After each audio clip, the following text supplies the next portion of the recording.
After 42 years of writing about wine, I finally decided to design my own wine glass. And the most important thing is that it must be made of the thinnest possible glass, the sort of thing you can only get from really skilled glass blowers. A glass that's so gossamer thin that you sort of feel as though it's not really separating you from the wine at all. That's what we have here, a lovely, light but sturdy wine glass. Now, the most important thing for any decent wine glass is that it goes in towards the top, because it's the aroma that's the most important thing that you can sense, and you want to be able to gather the aroma inside the bowl of the glass. So when you swirl it around, maximising the surface area, you don't want the wine to spill out of the top, which is why it has to narrow towards the top. But on the other hand, you don't want it so narrow that someone with a great big nose can't actually smell the wine. So I think this is pretty optimal myself. Then you want the width of the bowl, obviously, to be a bit broader than the rim. And this has been designed so that 1/6 of a bottle, 125 millilitres, which is a sort of regular, sensible pour of wine, just fills the bowl at its maximum width. You know, it could be slightly more, could be slightly less. The most important thing is that having swirled, you've got all that aroma you paid for gathered in the bowl, ready for you to sniff. Now, if you are a wine professional, you probably like to swirl the wine holding onto a stem so that you don't affect the temperature of the wine, the all-important temperature.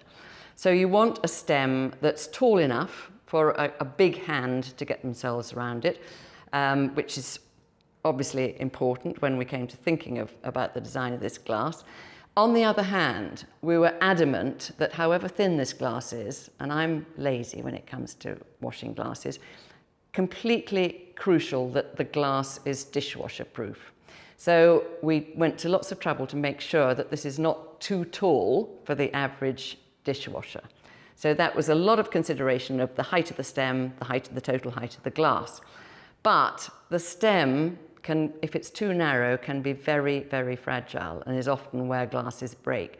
So we've taken special trouble to make sure that these stems are relatively sturdy. Then the base is just the same width as the bowl and looks pretty smart, I think. Perhaps the biggest distinguishing mark of my wine glass is that I genuinely believe it is suitable for every single sort of wine. There is absolutely no point in having different sizes and shapes for a red wine versus a white wine, or versus a rosé. They're all subtle wines that are equally nuanced, and honestly, as someone who doesn't have unlimited shelf space, I don't want to be cluttering up my shelves with myriad different models that sometimes I can't tell the difference between. So here is one glass size and shape suitable for all colours of wine. Also, all sorts of wine. The people I really respect who make champagne or sherry or port, they are all crying out to have their wines served and appreciated as fine wines, not corralled into funny shapes like tall and thin or saucer-shaped, or in a case of sherry, for instance, put into tiny, tiny little schooners. They want their wines to be sensed just the same way as we sense all wines, in a nice, generous-sized glass. So I've tried pretty much every sort of wine I can think of in this glass, and I can assure you that I find them really flattered and giving me an immense amount of pleasure. I'm also very proud of the look of it. I think it looks really beautiful. It's gorgeous to handle. I'm proud of the packaging, which I know is not only looks nice, but is very sturdy. And this lovely object continues to give me a huge amount of pleasure, and I hope it will give you pleasure too.